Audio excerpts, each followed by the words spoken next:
قبر سے مراد یہ جسمانی قبر نہیں ہے جو مٹی کی ہوتی ہے. قبر سے مراد یہ ہوتا ہے کہ مرنے کے بعد انسان جس برزخ کی حالت میں ہوتا ہے وہی اس کی قبر ہے. چاہے اس کی لاش کو جلا دیا جائے, چاہے اس کے ذرے کو بکھیر دیا جائے. اس کی مثال ہے قرآن مجید میں اللہ تعالیٰ کا ارشاد ہے کہ ہم نے جب فرعون کو غرق کیا ہے, تباہ کیا ہے. فرعون بات نہیں مان رہا تھا نا, ظلم کر رہا تھا لوگوں پہ.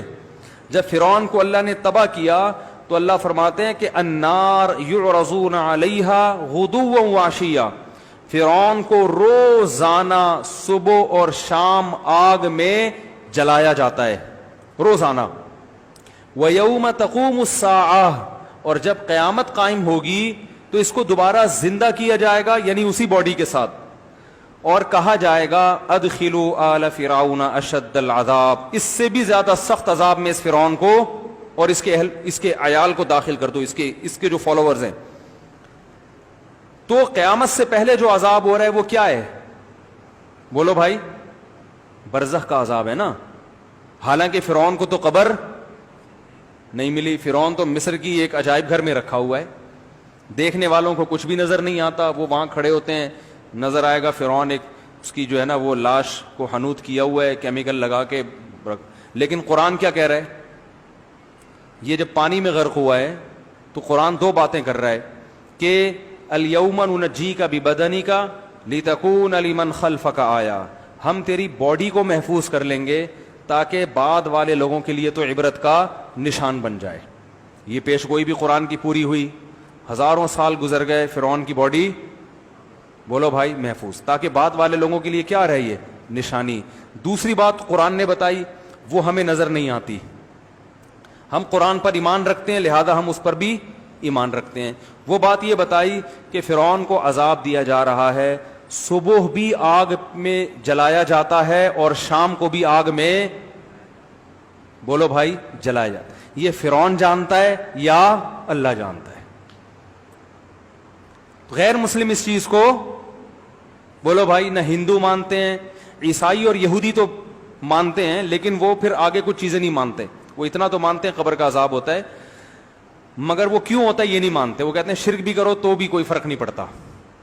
وہ کہتے ہیں ہمیں نہیں ہوگا یہ عذاب, جبکہ ہم کہتے ہیں آپ کو بھی ہوگا, اس لیے کہ آپ جیسے فرعون نے اللہ کی نہیں مانی تو آپ بھی اللہ کی نہیں مان رہے. اللہ کا سب سے پہلا حکم ہے توحید, نہ اللہ نے کسی کو جنا, نہ اللہ سے کوئی جنا, نہ اللہ کو کسی نے جنا, وہ بالکل یکتا ہے. حضرت عیسیٰ کی عبادت جائز نہیں, عبادت صرف ایک اللہ کی ہوگی, صرف ایک اللہ. کہ غیر مسلم تو مانتے ہی نہیں نا قبر کے عذاب کو. وہ تو کہتے ہیں بھائی فرعون کی ڈمی جو رکھی ہوئی ہے وہاں پہ, ممی کہتے ہیں نا اس کو, لاش کو ڈمی تو نہیں ہے ممی ہے وہ ڈمی تو اس کو کہتے ہیں نا مصنوعی. تو جو رکھی ہوئی ہے وہ بس رکھی ہوئی ہے, فرعون تو ختم. ہم کہتے ہیں ختم نہیں ہوا, صبح و شام اسے آگ میں جلایا جاتا ہے. کیونکہ قرآن نے دو دعوے کیے تھے, ایک اس کے جسم کو محفوظ رکھوں گا, یہ دعویٰ سچا ہو گیا کہ نہیں ہو گیا؟ تو ہم کہہ رہے ہیں قرآن جو دوسری بات کہہ رہا ہے وہ بھی سچی ہے. صحیح ہے نا, وہ بھی کیا ہے؟ سچی ہے. تو نظر نہیں آ رہا. بالکل اس کی مثال ہے خواب کی سی. جیسے خواب میں آپ پر جو کچھ گزر رہا ہوتا ہے ساتھ والے آدمی کو پتا نہیں ہوتا. اللہ نے موت کو بھی خواب سے تشبیہ دی ہے. اللہ یتوفی الانفس حین موتها والتی لم تمت فی منامها, فرمایا اللہ تمہاری روحوں کو قبض کرتا ہے نیند کے وقت بھی اور موت کے وقت بھی. تو نیند کے وقت بھی ہماری روح کا باڈی سے کنیکشن کمزور ہو جاتا ہے, لیکن روح پہ جو کچھ گزرتی ہے وہ ساتھ بیٹھے ہوئے آدمی کو معلوم نہیں ہوتا. آپ تو دیکھ رہے ہیں کہ خراٹے لے کے سو رہا ہے, مگر اس پہ کیا گزر رہی ہے وہی جانتا ہے. بعض دفعہ نیند میں خوشیاں مل رہی ہوتی ہیں انسان, آپ بہت عرصے سے کوشش کر رہے تھے کہ آپ کی شادی ہو جائے, ہر جگہ سے دھکے کھا رہے تھے آپ, لوگ کتے چھوڑتے تھے آپ کے پیچھے جب آپ کہیں رشتہ لینے جاتے تھے نا, اتنا لوگوں کو دشمنی. خواب میں اچانک کتنی ہو گئی؟ 4 ہو گئی. ہو سکتا ہے بھائی گورنمنٹ کی طرف سے خواب دیکھنے پر کوئی پابندی نہیں ہے. لوگ مجھے بتاتے ہیں مجھے یہ خواب آیا, میں نے کہا خواب آیا ہے نا, جاگتی حالت میں تو نہیں آیا, تو خود بھی سکون سے سو جاؤ, ہمیں بھی آرام سے کرنے دو, ہم نہیں بیٹھیں گے تمہارے خوابوں کے مطلب بتاتے نہیں بیٹھ کے. تو خواب میں کتنی ہو گئی ایک دم سے؟ 4. اور 4 میں آپس میں محبت بھی بہت زیادہ. چاروں خوبصورت بھی, محبت بھی, اور چاروں ایک آپ کے دایاں والا پاؤں دبا رہی ہے, دوسرا بایاں دبا, اور دو مل کے سر دبا رہی ہیں. آ سکتا ہے نا, کتنے خوش ہو گئے آپ. لیکن ساتھ بیٹھے ہوئے آدمی کو پتا ہوگا ہے, جب آپ کی آنکھ کھلے گی آنکھ کھلے گی تو پتا چلے گا بھائی تمہاری قسمت میں وہی ہے جو کنوارا پنی ہے, ابھی مزید دھکے کھانے ہیں. جاب لگ جاتی ہے, لوگ کوشش کر رہے ہیں کہ یار اچانک خواب میں امریکہ چلا گیا آدمی, وہ خوشی سے پھولا نہیں سما رہا. خواب میں بلڈنگ سے بھی گرتے ہیں نا لوگ, کتنا خطرناک خواب ہوتا ہے, آدمی نیچے آ رہا ہوتا ہے, شکر ہے نیچے سڑک پہ پہنچنے سے پہلے آنکھ کھل جاتی. کتنی خوشی ہوتی ہے یار, اللہ کا کتنا فضل ہو گیا, ورنہ آج تو ہڈی پسلی گئی تھی. ساتھ بیٹھے ہوئے آدمی کو پتا ہوتا ہے بھائی, کچھ نہیں پتا ہوتا. تو اسی طرح اللہ نے ہمیں قرآن میں بتایا ہے کہ بھائی جب تم مر جاتے ہو تو ایک جہاں سے دوسرے جہاں میں ٹرانسفر ہوتے ہو, فنا نہیں ہوتے. فنا تمہاری باڈی ہوتی ہے, روح کبھی فنا نہیں ہوتی. اب لوگ کہتے ہیں میڈیکل سائنس میں تو یہ چیز آتی نہیں ہے. بھائی میڈیکل سائنس تو اس مادی زندگی کو جانتی ہے. قرآن کہہ رہا ہے وما اوتیتم من العلم الا قلیلا, اللہ نے تمہیں بہت تھوڑا علم دیا ہے. جتنا علم آج سائنس کے پاس ہے اللہ کے حساب سے یہ کیا ہے, بہت تھوڑا. بہت کچھ ابھی ہے, ہو سکتا ہے فیوچر میں انسان مطلع ہو جائے, ہو سکتا ہے نہ بھی ہو. تو ہمیں اللہ نے بتایا کہ بھائی مرنے کے بعد یا تو سکون میں یا عذاب میں, یا تو مزے کی زندگی ہے یہ کیا ہے, عذاب کی. تو جو مسلمان دنیا سے جائے گا اس کا یہ ایمان تھا, تو ہم اس کے لیے دعا کرتے ہیں اے اللہ اس کی کوتاہیوں کو, گناہوں کو معاف کر دے اور اسے وہاں اچھا مقام عطا فرما. لیکن غیر مسلم جب دنیا سے جائے گا اس کے پاس اس دعا کا آپشن نہیں ہے. تو اب سوال یہ پیدا ہوتا ہے جب آپ آخرت پر یقین ہی نہیں رکھتے تو وہ مر کے کیا ہو گیا, ختم. اب اس کو یہ دعا کرنا کہ یہ اللہ اس کی روح کو, اس کی سول کو امن میں رکھے, شانتی کے ساتھ رکھے, یہ سب مس کالیں ہیں. یہ کیا ہیں, کلمتن زبان سے نکلا ہوا ایک کلمہ ہے جو ہوا میں تحلیل ہو گیا. تو اس لیے اللہ نے غیر مسلم کے لیے مرنے کے بعد, زندگی میں دعا کر سکتے ہیں, مرنے کے بعد دعا کرنے کی اجازت نہیں دی, کیونکہ اس کا اس لائف پر ایمان تھا ہی نہیں. یہ اللہ کی طرف سے سزا ملتی ہے غیر مسلم کو کہ جب تم اس پر ایمان ہی نہیں رکھتے تھے تو اب بعد والوں پر میں پابندی لگا دوں گا کہ مرنے کے بعد تمہارے لیے دعا کریں. اب یہ تمہاری قسمت ہے, اگر واقعی آخرت نہیں تھی تو تم ویسے ہی پیس میں ہو, ختم فنا. اور اگر آخرت تھی تو تم تڑپ رہے ہوگے کہ کاش میرے بعد لوگ میرے لیے دعا کریں, لیکن اللہ اس پر کیا لگائے گا, پابندی. تو اس لیے بھائی جو غیر مسلم ہم پہ اعتراض کرتے ہیں نا کہ آپ لوگ غیر مسلموں کے مرنے زندگی میں کر سکتے ہیں, زندگی میں تو تعزیت بھی ہے, عیادت بھی ہے, سب کچھ ہے, گفٹ بھی دے سکتے ہیں غیر مسلم کو, اس پر احسان کرنے کا بھی ثواب ملے گا, اور اس کو صدقہ و خیرات بھی دے سکتے ہیں, وہی جو مسلمانوں کے حکام ہے وہی غیر مسلم کے ہیں. لیکن موت کے بعد اس کے لیے اللہ نے دعا پر پابندی. نبی کو اجازت نہیں دی کہ اپنے دادا اور چچا کے لیے دعا مانگے. ابراہیم علیہ السلام کو اجازت نہیں دی کہ اپنے باپ کے لیے دعا مانگے. تو اس لیے کوئی ایکٹر دنیا سے چلا جاتا ہے تو آپ اس کے لیے مغفرت کی دعا بولو بھائی نہیں کر سکتے. اس پر غیر مسلم اعتراض کرے کہ بھائی یہ کیا بات ہے, تم تو بڑے متعصب ہو, تو آپ کے اس میں کوئی اعتراض کی بات نہیں ہے. بھائی جو تمہارا کانسیپٹ ہے ہم اسی کے لحاظ سے تمہارے ساتھ پیش آ رہے ہیں. تمہارے مذہب میں نہیں ہے نا موت کے بعد زندگی, تو ہم اگر دعا نہیں مانگ رہے تو کیا ہے, تمہارے حساب سے چل رہے ہیں نا, سمجھ رہے ہیں. تو اس کو غیر مسلم کو اعتراض کا حق بولو بھائی نہیں ہے. ایسے واقعات سے عبرت حاصل کرنی چاہیے.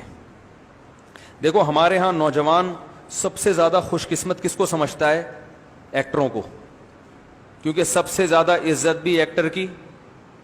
دیکھو ابھی یہاں کوئی سائنٹسٹ آ جائے, بہت بڑا ڈاکٹر آ جائے, 4 آدمی پیچھے مڑ کے دیکھیں گے, لیکن اگر پتا چل جائے بھائی بالی ووڈ یا ہالی ووڈ کا کوئی مشہور ایکٹر آ گیا,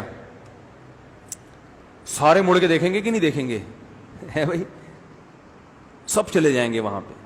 عزت ایکٹروں کو بہت ملتی ہے, اور پیسہ تو ایسا کہ ان سے سنبھلتا ہے ہی نہیں, اتنا ملتا ہے. بہت کم عمری میں ان کو بہت کچھ مل جاتا ہے. اس کے بعد بھی اگر کوئی لٹک کے ہلاک ہو رہا ہے,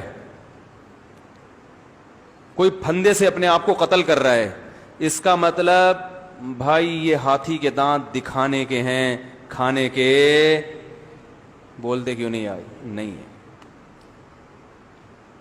رنگ رلیوں پہ زمانے کی نہ جانا اے دل, یہ خزاں ہے جو با انداز بہار آئی ہے.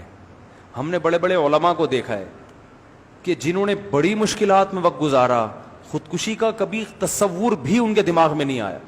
قرآن دیکھ لو, یعقوب علیہ السلام کے چہیتے بیٹے بچپن میں بچھڑ گئے, روتے روتے حضرت یعقوب علیہ السلام نابینا ہو گئے. خودکشی کا خیال آیا ان کے دل میں؟ کوئی تصور, کچھ بھی نہیں. بلکہ جب بات کر رہے ہیں امید کی, اعلم من اللہ ما لا تعلمون, بچے کہہ رہے ہیں ابا آپ کب سے یاد کر رہے ہو؟ انہوں نے کہا میں اللہ کے بارے میں وہ کچھ جانتا ہوں جو تم نہیں جانتے. ہمیشہ زبان سے کیسی بات نکال رہے ہیں؟ اچھی, تسلی کی. ساری زندگی صبر کیا. وجہ کیا ہے؟ بڑا فرق کیا ہے؟ آپ کے پاس سب کچھ ہوتے ہوئے بھی آپ رسی پہ لٹک رہے ہو.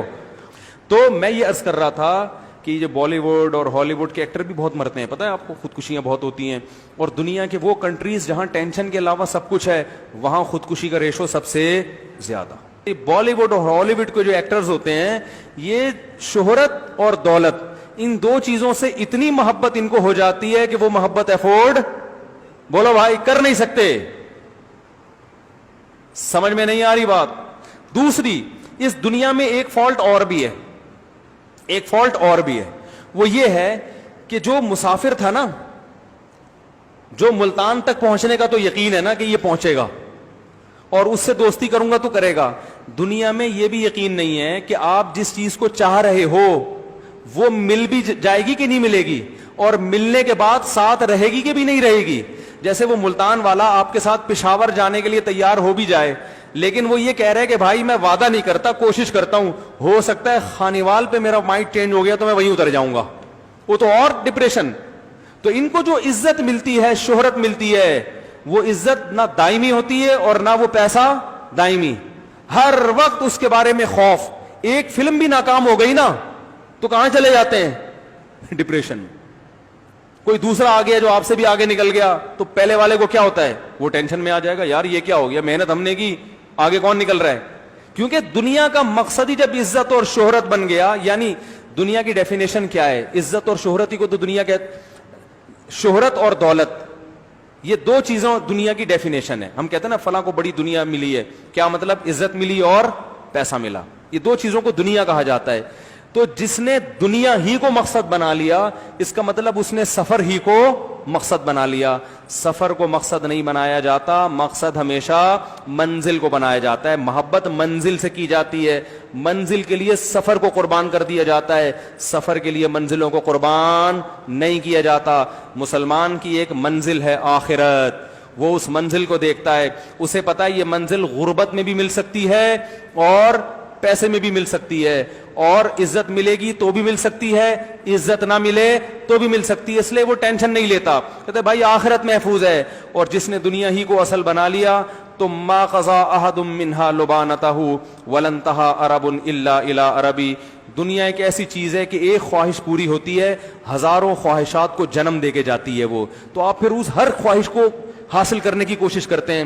دنیا میں ایسا کوئی فنٹر پیدا نہیں ہوا جس کی اللہ ہر خواہش پوری کر دیں.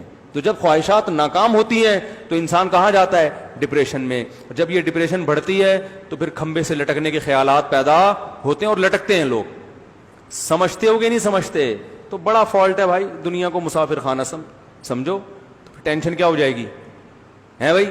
ختم ہوگی بھی تو کنٹرول میں ہوگی, تو مسافر خانہ نہیں سمجھو. کہ مولانا یعقوب نانوتوی کیا فرمایا کرتے تھے؟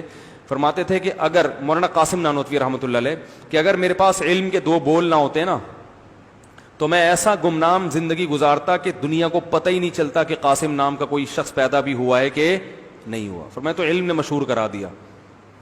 تو ہمارے اسلاف تو ایسے تھے جو شہرت اینٹی, یعنی شہرت کو پسند ہی نہیں کرتے تھے, کیونکہ وہ کہتے ہیں یار یہ منزل میں رکاوٹ بن سکتی ہے شہرت جو ہے. تو منزل آخرت کو بناؤ گے تو بھائی پھر ان چیزوں سے آپ کو ٹینشن نہیں ہوگی. شہرت مل جائے, نعمت اللہ کی, نہیں ملے تو بھی ٹھیک ہے.